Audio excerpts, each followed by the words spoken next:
dengan mengucap Bismillahirrahmanirrahim, penyaluran zakat fitrah Korpi Kabupaten Sampang tahun 2021 saya nyatakan dimulai.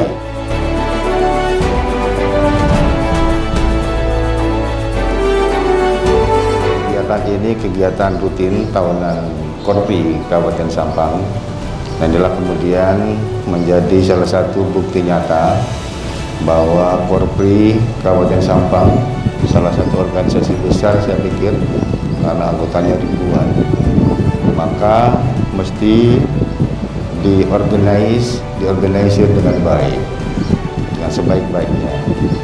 Di antaranya ada bidang di bidang pengabdian kepada masyarakat.